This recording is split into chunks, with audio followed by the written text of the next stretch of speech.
নবীও কঠিন মরুর দেশে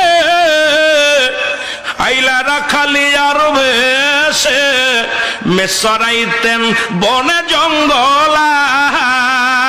আরে রাখালে রবেশে মা খাদিজার দেশে বকরি যে চরাইতেন জঙ্গলা। আয়গ নবীজি আমি কোন সাধনে পাইব তোমায়।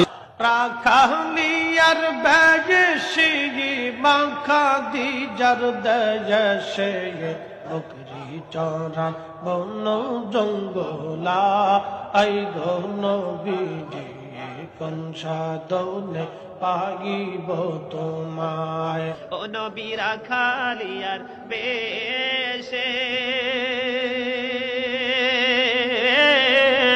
মা খাদিজার দেশে গো বকরি চড়াই তেনে জঙ্গলায় গো নবীজি কোন সাধনে পাইব তোমায়। নবী রাখালিয়ার বেশে বিবি খাদিজা রদেশে বকরি চরাইতেন জঙ্গলা। নবী রাখালি আর বেশে কঠিন মরুর দেশে আর মেসরাইতেন বনে জঙ্গলা। আয়গ নবীজি কোন সাধনে পাইল আব্দুল্লাহ। একজনে গানে গানে বলতেছে সেটা আমরা মেনে নিয়েছি, গ্রহণ করে ফেলেছি।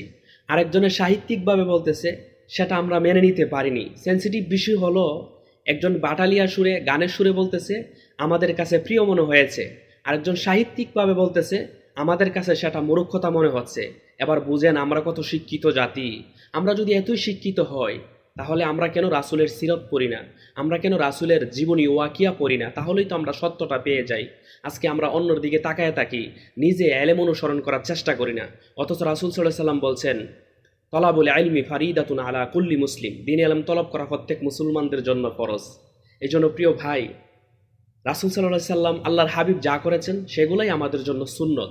যখনই রাসূলের কোনো সুন্নত নিয়ে আমরা কথা বলবো তখন আমাদের ভিতরে দরদ থাকতে হবে, আমাদের ভিতরে মায়া থাকতে হবে, কান্না মাখা কণ্ঠ থাকতে হবে, তখনই একটা সৌন্দর্য ফুটে উঠবে।